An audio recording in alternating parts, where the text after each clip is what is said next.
আসসালামু আলাইকুম। কেমন আছেন সবাই? আশা করছি আল্লাহর রহমতে সবাই অনেক ভালো আছেন। আপনাদের জন্য খুবই মজাদার একটা ড্রিংকস এর রেসিপি নিয়ে আসলাম। আশা করছি আজকের রেসিপিটা আপনাদের ভালো লাগবে। প্রথমে আমাদেরকে একটা কফি জেলি রেডি করতে হবে। যার জন্য আমাদেরকে এখন ১ গ্লাস পানির মধ্যে ২ টেবিল চামচ জেলাটিন, ২ টেবিল চামচ কফি পাউডার এবং ৩ টেবিল চামচের মতো চিনি নিয়ে নিয়েছি। সেগুলাকে আমি ভালো করে গুলিয়ে নিব যেন কোনো দানা, দানা না থাকে। তারপর আমি সেগুলোকে জাল করে এক সাইডে রেখে দিব ঠান্ডা হওয়ার জন্য।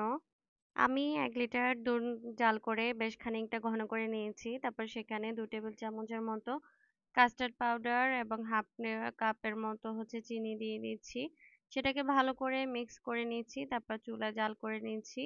যখনই কাস্টার্ডটা একটু ঘন হয়ে আসবে সেটাকেও আমি নামিয়ে ঠান্ডা করার জন্য রেখে দিব। আর যে আমি কফি মিক্সারটা রেডি করেছিলাম সেটাকে একটা পাত্রে ঢেলে নিয়েছিলাম।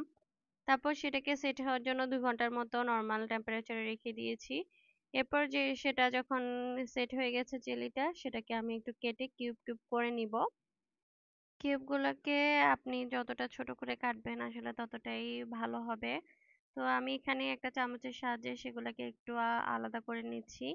এরপরে যে আমরা কাস্টার্ডটা রেডি করেছিলাম, সেই কাস্টার্ডটা এই কফি আ মি কিউবগুলোর সাথে মিক্স করে দিব।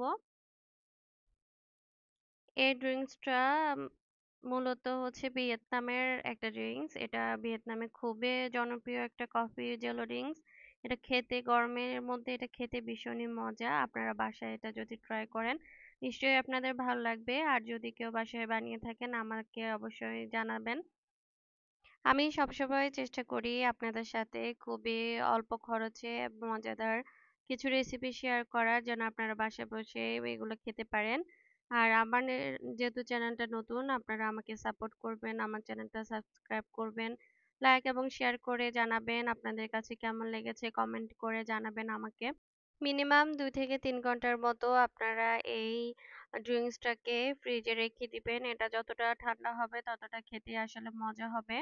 আমি এখানে কিন্তু যে পরিমাণে চিনিটা বা মিষ্টিটা ইউজ করেছি সেটা আসলে একদমই পরিমাণ মতো, অনেক বেশিও না কমও না। অনেকেই ড্রিংকসে একটু মিষ্টি বেশি খেতে পছন্দ করেন।